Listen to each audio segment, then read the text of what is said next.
we signed the Parents' Rights in Education bill. It's interesting when, like, a Disney-owned ABC would put that out on tweet. They'd say, Governor DeSantis signs bill to prohibit instruction in sexual identity and gender identity in some grades. Some grades. Why would they say some grades instead of K through 3? It's just amazing if you're trying to inform the... So you saw a lot of this, but then for Disney to come out and put a statement and say that the bill should have never passed and that they are going to actively work to repeal it, I think, one, was fundamentally dishonest, but two, I think that crossed the line. This state is governed by the interests of the people of the state of Florida. It is not based on the demands of California corporate executives. They do not run this state. They do not control this state. I also thought it was interesting. I talked to the Speaker of the House yesterday afternoon, and he said Disney never called them while they were putting this through the House. They didn't seem to have a problem with it when it was going through. If this was such an affront, why weren't they speaking up at the outset? And yet they won't. And then for them to say they're going to actively work to repeal substantive protections for parents as a company that is supposedly marketing its services to parents with young children, I think they crossed the line. And, people ask me, kind of about, their posture on the bill. I said, you know what? If we would have put in the bill that you were not allowed to have curriculum that discussed the oppression of the Uyghurs in China, Disney would have endorsed that in a second. And that's the hypocrisy of this. And, we're going to make sure we're fighting back when people are threatening our parents and threatening our kids. What's that? So here's what I think. I think they agree on this. I think what they said is initially, we just have to follow the case law from last decade, which I'm not sure, quite frankly, is going to end up being good law if this goes up to the current court.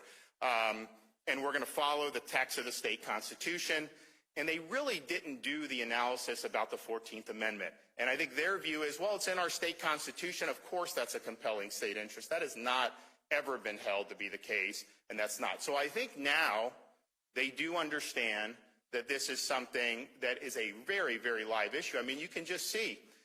The U.S. Supreme Court just kicked back the Wisconsin legislative districts. Why? Because there was racial gerrymandering. The Supreme Court took the Alabama case. They put a stay on the decision of the three-judge panel. They took the Alabama case. They would not have taken that case under that posture unless they were going to make sure that they're going to limit the role that race plays in congressional redistricting. I think that's almost assuredly.